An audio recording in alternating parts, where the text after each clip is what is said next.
Assalamualaikum warahmatullahi wabarakatuh. Selamat sore, kita jumpa lagi dalam preskon yang dilaksanakan oleh gugus tugas percepatan pencegahan COVID-19.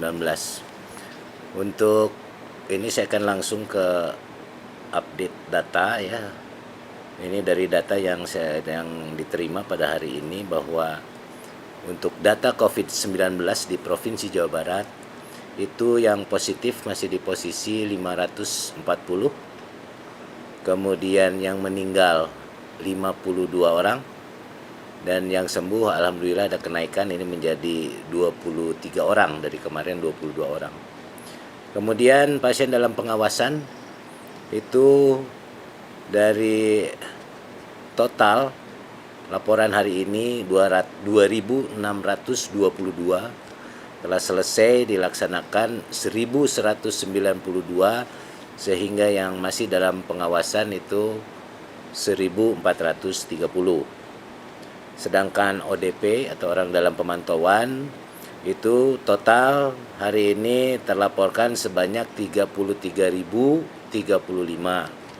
Kemudian selesai 20.157, sehingga masih dalam pemantauan yaitu sebanyak 12.878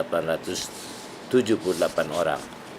Nah, ini barangkali update untuk data COVID-19 di Jawa Barat sampai dengan saat ini, dan saya berharap bahwa masyarakat ya tetap menjalankan protokol-protokol dalam COVID-19 ini. Jangan lupa tetap ada social distance, kemudian jaga jarak ya, kurangi kegiatan-kegiatan yang tidak perlu gitu kan.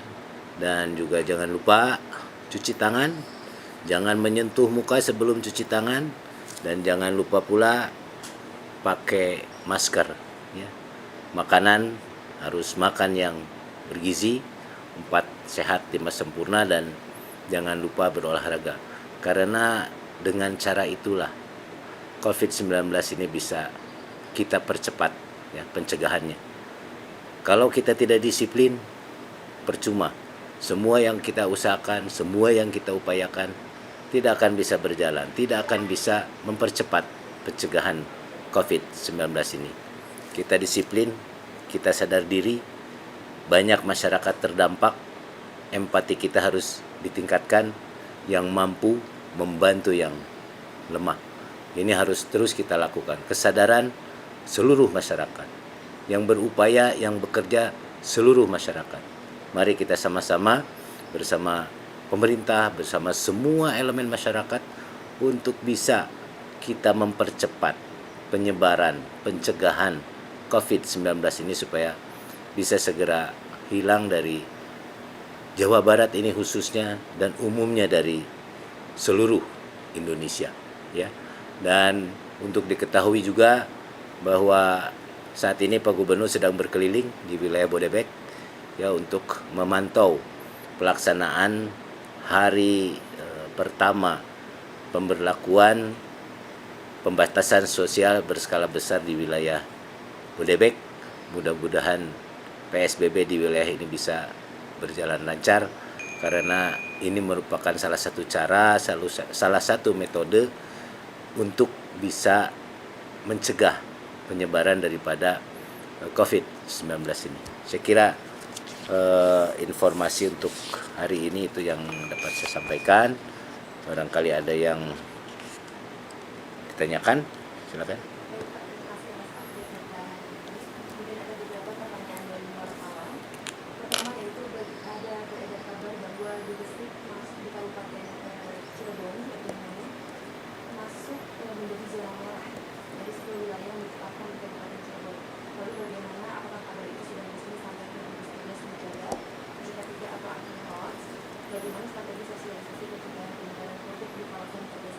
Oke.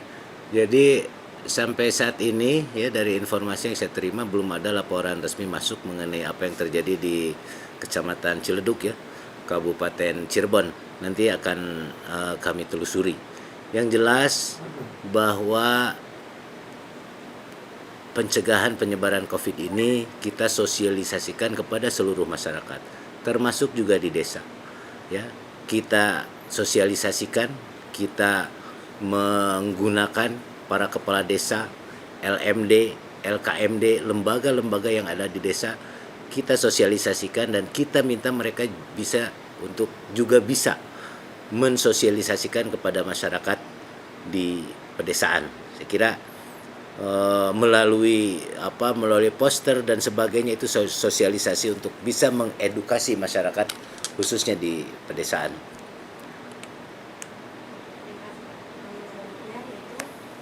Bagaimana distribusi obat kloroquine dan antigen dari pusat ke provinsi? Apakah sudah ada koordinasi?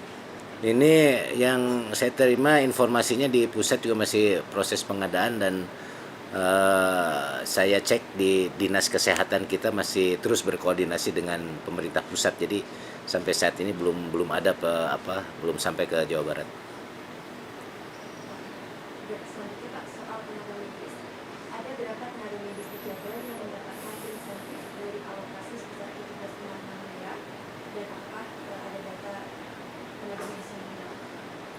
Dari data yang ada itu tenaga medis di Jawa Barat itu jumlahnya sekitar 600 orang ya, itu untuk tenaga medis yang berada di bawah Dinas Kesehatan Provinsi Jawa Barat.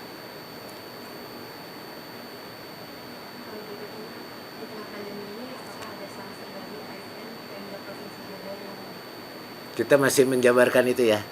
Kita di Jawa Barat masih menjabarkan, tapi yang jelas saya yakin pasti Pak Gubernur juga akan mengeluarkan kebijakan sanksi bagi ASN yang mudik. lalu Pak, bagaimana sebelumnya penanganan COVID-19 ini terhadap masyarakat kampung Naga di Tasikmalaya? Oke. Jadi kalau berbicara Kampung Naga, Jawa Barat tidak hanya mengurus Kampung Naga ya. Banyak juga kampung-kampung adat lainnya ya. Yang jelas bahwa Kampung Naga itu adalah sebuah objek tujuan wisata ya.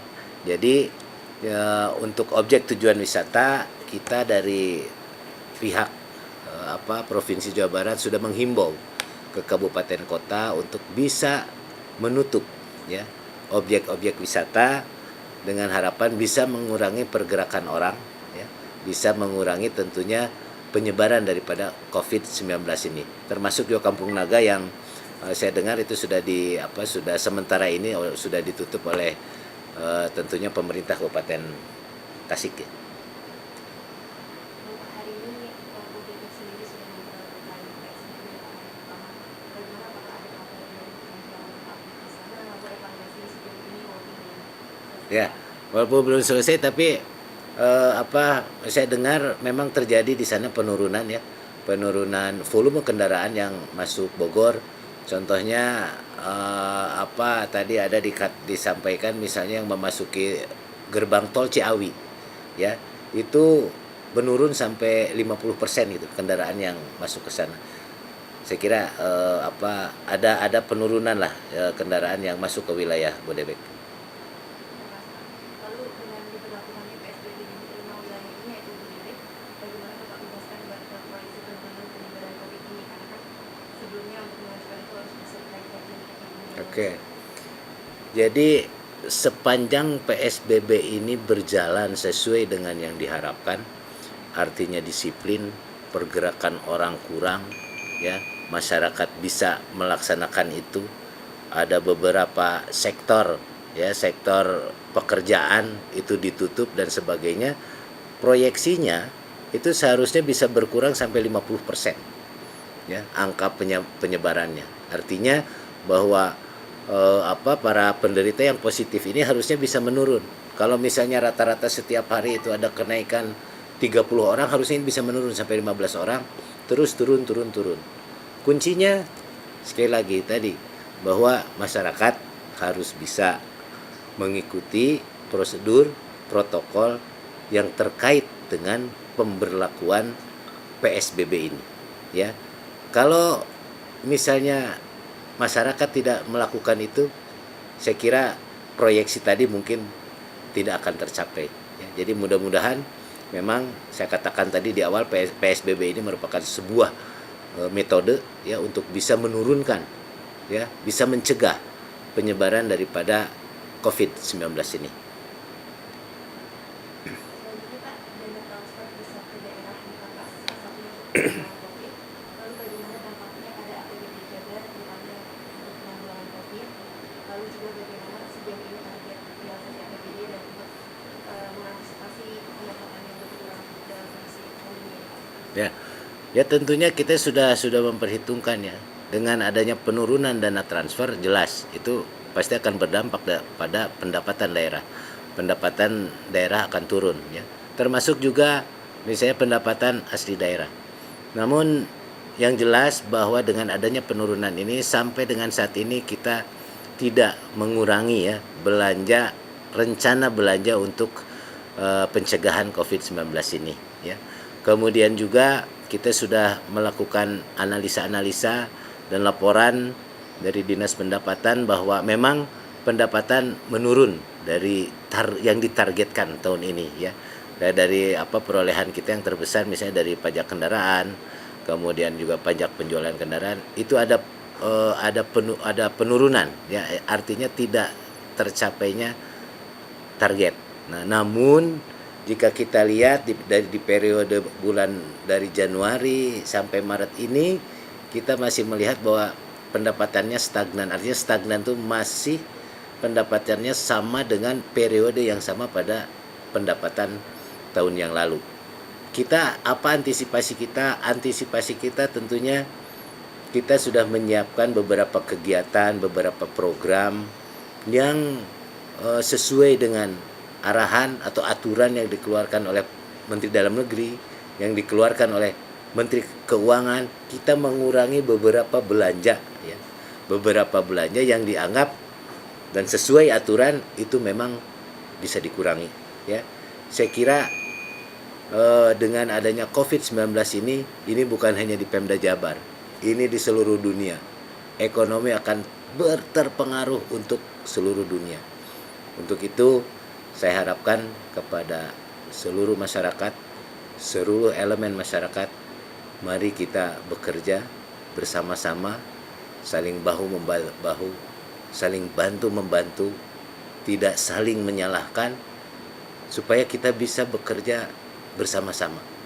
Bekerja sama untuk bisa menghilangkan penyebaran COVID-19 dari Jawa Barat ini khususnya, umumnya dari Indonesia dan dari seluruh dunia, karena pengaruhnya sangat luar biasa. Mari kita bekerja bersama-sama. Oke, Pak, pertanyaan.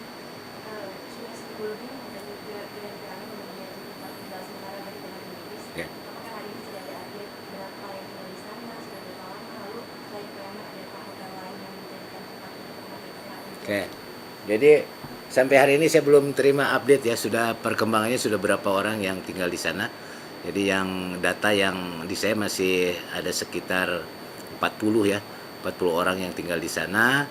Dan dari daerah saya belum mendapat laporan. Yang jelas bahwa Prianger itu adalah hotel milik pemerintah Provinsi Jawa Barat ya, yang dikelola oleh sebuah BUMD, oleh PT Jaswita. Nah, makanya itu salah satu fasilitas yang disediakan oleh pemerintah Provinsi Jawa Barat di ibu kota Provinsi Jawa Barat.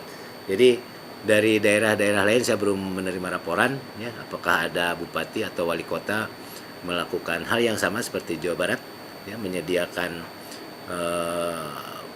penginapan ya untuk para tenaga medis yang sehari-hari bekerja di rumah sakit. Saya belum dapat update laporannya.